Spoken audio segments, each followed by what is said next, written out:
ny tena kristianina dia manaja ny vadiny.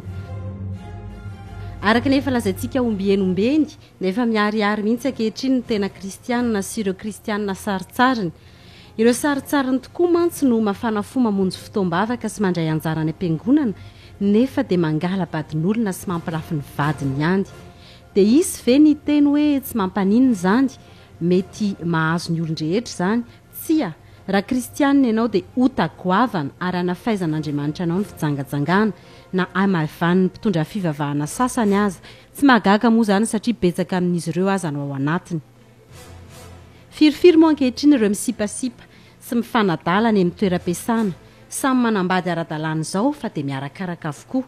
Dia hoe tsy maninona ve satria hoe lamody? Eny, tsy maninona tokoa ne izany ho an'ny jentilisa ary lamodin'ny satana efa hatrizay. Fa dia fahotana mahafaty ary alan'Andriamanitra ho an'ny olona milaza ho kristianina sy mahafantatra azy. Ny tena mahonena aza dia ny anivon'ny trano fivavahana mihitsy izao ny idiran'ny fanahin'ny fijangajangana. Samy mpampianatra sekoly alahady nefa misipasipa, masera misakaiza mpianatra katesisy, prezidantem-piangonana misakaiza mpitambolam-piangonana. Dia izany ve no antsoina hoe kristianina? Dia milaza ho mivavaka sy miangona ve ny olona tahaka izany? Tsia. Tsy fotoana fanafisafoana fahotana tsono izao ry kristianina malala. Mety tsy sahananatra anao ny mpitarika ara-panahy sao ianao andao ny fiangonana.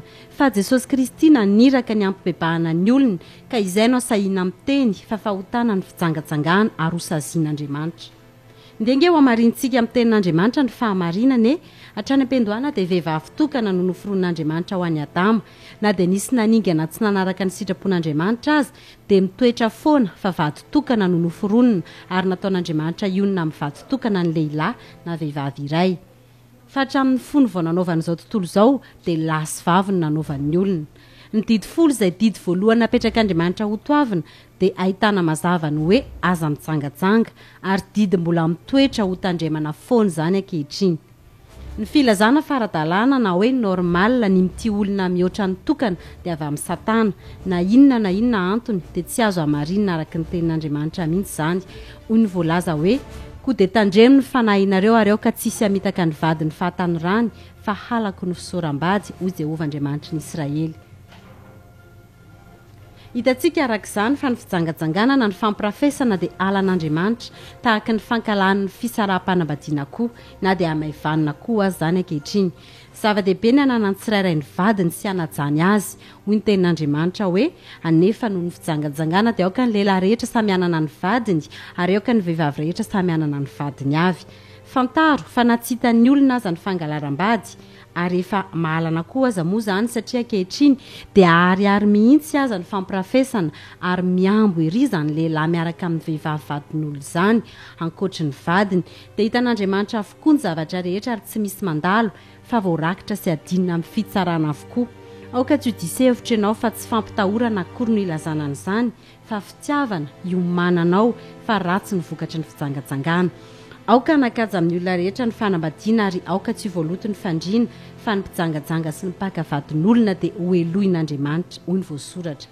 Tsaroa fa ny vehivavy tratra ny jangajanga fa iny tamin'ny lalàn'ny Mosesy na lehilahy na vehivavy dia voaheloka ho faty ary notoram-bato.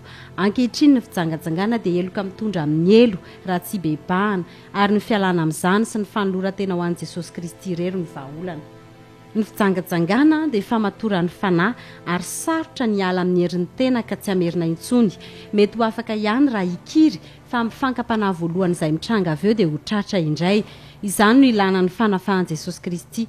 Raha anaty fijangajangana ianao no mandreza ho afatra izao dia fantaro fa mbola tian'Andriamanitra ianao ary tia ny ala amin'izany. Mibeba, manapa-hevitra, tsory amin'Andriamanitra ny fahotanao, miala amin'ny fijangajangana, ataovy izay vitanao fa ny herin'ny fanahy masina no hanampy anao manontolo raha vonona marina ianao. Raha andevozin'ny fijangajangana ianao ka te hiala, te hamotsotra nefa tsy manan-kera dia atsoa Jesosy Kristy fa izy irery ihany no afaka hanafaka anao araka ny voasoratra hoe koa raha ny zanaka no hanafaka anareo dia ho afaka tokoa ianareo.